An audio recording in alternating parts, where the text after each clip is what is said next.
Hi friends, welcome to our education world. ఇప్పుడు మనం 7వ తరగతికి సంబంధించిన గ్రామాల్లోని వేడుకలు క్రీడా వినోదాలు అనే పాఠ్యభాగం చూద్దాం. చూడండి ఒకసారి. ఈ పాఠ్యభాగం వచ్చేసి గ్రామాల్లోని వేడుకలు క్రీడా వినోదాలు. గ్రామాల్లోని వేడుకలు క్రీడా వినోదాలు 7వ తరగతి తెలుగు భాషలో ఉంది. దీని కవి ఎవరంటే, రచయిత ఎవరంటే దేవులపల్లి రామానుజరావు గారు. గ్రామాల్లోని వేడుకలు క్రీడా వినోదాలు దేవులపల్లి రామానుజరావు. ఇది ఎలా గుర్తుంచుకోవాలంటే, ఇప్పుడు గ్రామాల్లో వేడుకలు, మన వేడుకలు గ్రామాల్లో ఎప్పుడు వేడుకలు చేస్తాం?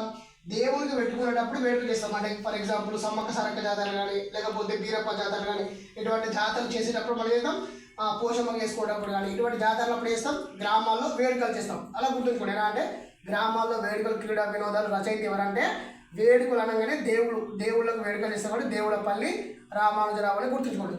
నెక్స్ట్ వచ్చేసి దీని యొక్క ఉద్దేశం ఏంటంటే, సాంకేతిక పరిజ్ఞానం అంటే ఏంటంటే, ఇది ఒకప్పుడు మనం ప్రసార మాధ్యమాలలో ఇంట్లో కూర్చొని అన్నీ వీక్షించేవాళ్ళం. కానీ ఇప్పుడు ఇలా ఉన్నది, ప్రతి ఒక్కటి కూడా ప్రస్తుతం సాంకేతిక పరిజ్ఞానం అందుబాటులో ఉన్నది కాబట్టి ఇప్పుడు టెక్నాలజీ బాగా డెవలప్ అయింది. కానీ ఒకప్పుడు గ్రామీణాల్లో వాళ్ళ యొక్క పరిస్థితులు ఎలా ఉండే, వాళ్ళ యొక్క వినోదాలు కానీ, వాళ్ళ ఆటలు కానీ, లేకపోతే వివిధ కార్యక్రమాలు కానీ ఎలా ఉండేవో చెప్పడమే ఈ పాఠ్యభాగం యొక్క ఉద్దేశం. అర్థమైంది. ఒకప్పుడు యొక్క పరిస్థితులు సాంకేతికత డెవలప్ కాకముందు ఆ గ్రామాల్లో వేడుకలు కానీ వినోదాలు కానీ ఎలా ఉండేవో తెలియజేయడమే ఈ పాఠ్యభాగం యొక్క ఉద్దేశం.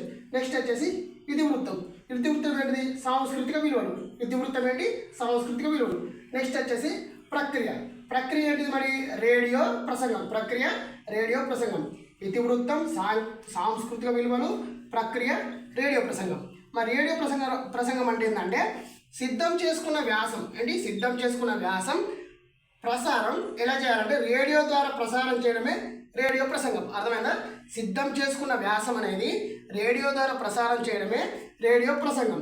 దీని యొక్క ప్రత్యేకత ఏంటంటే, విషయ క్లుప్తత, సరళత అనేది దీని యొక్క ప్రత్యేకత లేదా లక్షణాలు. ఏంటి? విషయ క్లుప్తత, సరళత అనేది దీని యొక్క లక్షణాలు. చూడండి, ఇది ఎలా గుర్తుంచుకోవాలంటే, చూడండి, ఇతివృత్తం సాంస్కృతిక మనం ఏం చేస్తామంటే, దేవుడికి పెట్టుకుని మనకు సంస్కృతి ప్రకారం వస్తాయి కాబట్టి, ఒక తరం నుంచి ఒకటి సంస్కృతి సాంప్రదాయాల ప్రకారం వస్తాయి కాబట్టి, ఇది ఎలా అంటే సంస్కృతి దేవుళ్ళకు పెట్టుకుంటాం కాబట్టి, దేవులపల్లి గ్రామాలలో వేడుకలు చేసుకుంటే ఎలా దేవుళ్ళకు పెట్టుకున్నప్పుడు వేడుకలు చేసుకుంటాం. ఇది ఎలా అంటే సంస్కృతి ప్రకారం వస్తుంది కాబట్టి, నెక్స్ట్ వచ్చేసి అది అందరికీ తెలియాలి. ఏం చేస్తాం? అక్కడ వినోదంలో ఏం చేస్తామంటే అందరికీ వినబడాలని ఒక రేడియో లాంటిది ఏర్పాటు చేయడం జరుగుతుంది. రేడియో అంటే మైక్ సెట్ అన్నాగా, ఆ మైక్ సెట్నే రేడియో అనుకోండి. ఆ మైక్ సెట్ ఏర్పాటు చేస్తాక అందరికీ మాట్లాడడానికి వినడానికి అలా ఏర్పాటు చేస్తారు. అలా గుర్తుంచుకోండి. జస్ట్ గుర్తుంచుకోవడానికి మాత్రమే. ఎలా అంటే దేవులపల్లి దేవుళ్ళు పెట్టుకున్నప్పుడు వేడుకలు చేస్తాం. ఆ వేడుకలు సంస్కృతి ప్రకారం వస్తాయి. నెక్స్ట్ వచ్చి అందరికీ తెలియాలంటే ఏం చేస్తాం? రేడియో పెట్టేసినాం అనుకున్నాడు. ఓకే, ఇలా గుర్తుంచుకోండి. కవి, ఇతివృత్తం, ప్రక్రియ ఇలా. నెక్స్ట్ వచ్చేసి ఇతని యొక్క జన్మస్థలం వచ్చేసి హనుమకొండ. ఇక్కడ హనుమకొండ జిల్లా. గ్రామం వచ్చేసి దేశాయిపేట. ఇక్కడ దేశాయిపేట. జన్మస్థలం హనుమకొండ, దేశాయిపేట. నెక్స్ట్ వచ్చేసి తల్లిదండ్రులు ఆండాలమ్మ వెంకటచలపతిరావు. ఎవరు? ఆండాలమ్మ వెంకటచలపతి. జన్మస్థలం జిల్లా హనుమకొండ, గ్రామం దేశాయిపేట, తల్లిదండ్రులు ఆండాలమ్మ వెంకటచలపతిరావు.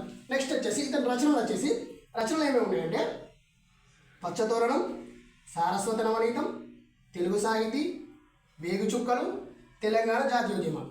చూడండి ఒకసారి. పచ్చతోరణం, సారస్వత నవనీతం, తెలుగు సాహితీ, వేగు చుక్కలు, తెలంగాణ జాతీయోద్యమాలు. ప్లస్ వీటితో పాటు ఇవన్నీ రచనలు. నెక్స్ట్ వచ్చేసి ఇతను ఒక పత్రిక రాశాడు. ఏ పత్రిక అంటే మాసపత్రిక. అంటే మాస అంటే నెలకు వచ్చే పత్రిక.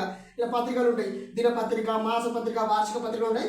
అలా మాసపత్రిక ఎప్పుడంటే ఇది 1940లో శోభ అనే సాహిత్య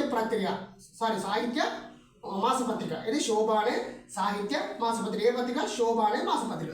నెక్స్ట్ వచ్చేసి ఆత్మకథ అంటే ఏంటి?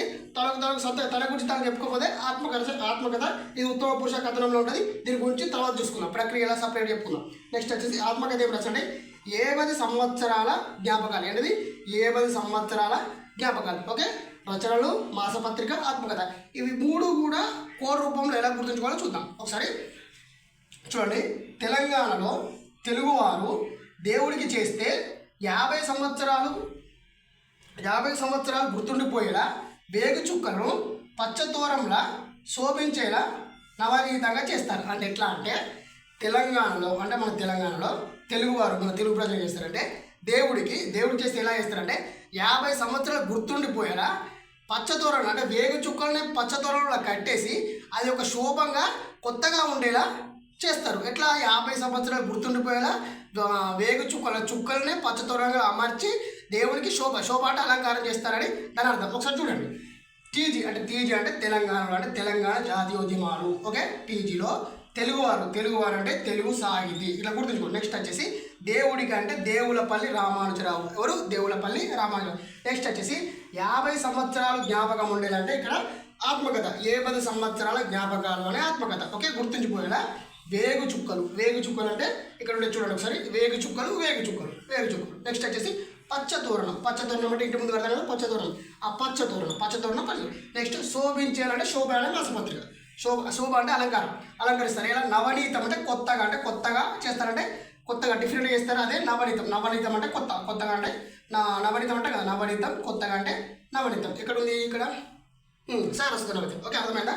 తెలంగాణలోని తెలుగువారు దేవుడికి చేస్తే 50 సంవత్సరాలు గుర్తుండిపోయేలా వేగు చుక్కలను పచ్చతోరణంలా శోభించేలా కొత్తగా చేస్తారు, కొత్తగా అలంకరిస్తారు, కొత్తగా చేస్తారు. ఓకే, గుర్తుందిగా? ఇలా గుర్తుంచుకోండి. కోడ్ వచ్చేసి నెక్స్ట్ వచ్చేసి ప్రత్యేకత వచ్చేసి జాతీయ పునర్జీవన మహోద్యమ కార్యకర్త. ఎవరు? దేవులపల్లి రామానుజరావు. ఎవరు? జాతీయ పునర్జీవన మహోద్యమ కార్యకర్త ఎవరంటే దేవులపల్లి రామానుజరావు. నెక్స్ట్ వచ్చేసి ఇతను కొన్ని చోట్ల పనిచేసిండు. అవేంటి అంటే ఆంధ్ర సారస్వత పరిషత్తుకు ఆంధ్రప్రదేశ్ సాహిత్య అకాడమీ అధ్యక్షుడిగా పనిచేసిండు. ఇట్లా ఆంధ్ర సారస్వత పరిషత్తుకు ఆంధ్రప్రదేశ్ సాహిత్య అకాడమీ అధ్యక్షుడిగా పనిచేసిండు. అదేవిధంగా రాజ్యసభ సభ్యుడు కూడా సేవలు అందించారు. అర్థమైందా? ఒకసారి సింపుల్గా బ్రీఫ్గా చూడండి. గ్రామాల్లోని వేడుకలు, క్రీడా వినోదాలు దేవులపల్లి రామానుజరావు ఉద్దేశం ఎట్లా అంటే సాంకేతిక డెవలప్ కాకముందు గ్రామాల్లో అప్పటి కార్యక్రమాలు దేవుళ్ళతో ఇలా చేసుకోవడం చెప్పడం దాని యొక్క ఉద్దేశం. ఇతివృత్తం, సాంస్కృతిక విలువలు, ప్రక్రియ, రేడియో ప్రసంగం. ఈ సిద్ధం చేసుకున్న వ్యాసాన్ని ప్రసారం చేయడమే రేడియో ప్రసంగం. నెక్స్ట్ వచ్చేసి విషయక్లుప్త సరళత దీని యొక్క లక్షణాలు. నెక్స్ట్ వచ్చి రచనలు, పచ్చతోరణం, సారస్వత నవనీతం, తెలుగు సాహితీ, వేగు చుక్కలు, తెలంగాణ జాతీయోద్యమాలు. నెక్స్ట్ వచ్చేసి మాసపత్రిక 1946 శోభ అనే సాహిత్య మాసపత్రికను చేసిండు. అప్పుడు సంపాదకుడు ఉన్నాడు. నెక్స్ట్ వచ్చి ఆత్మకథ 50 సంవత్సరాల జ్ఞాపకాలు. ప్రత్యేకత జాతీయ పునర్జీవ మహోద్యమ కార్యకర్త, ఆంధ్ర సారస్వత పరిషత్తుకు ఆంధ్రప్రదేశ్ సాహిత్య అకాడమీకి అధ్యక్షుడిగా ఉన్నాడు. నెక్స్ట్ వచ్చి రాజ్యసభ సభ్యుడిగా సేవలు అందించాడు. జన్మస్థలం ఎక్కడ? హన్మకొండ, గ్రామం దేశాయిపేట, తల్లిదండ్రులు ఆండలమ్మ వెంకట చదువుతుంది. ఓకే, మరిన్ని వీడియోల కోసం సబ్స్క్రైబ్ చేసుకోండి. మీకు ఏమైనా లెసన్ హార్డ్గా అనిపిస్తే కోడ్ రూపంలో చెప్తా, ఒకసారి కామెంట్ రూపంలో తెలియజేయండి. Okay, thank you.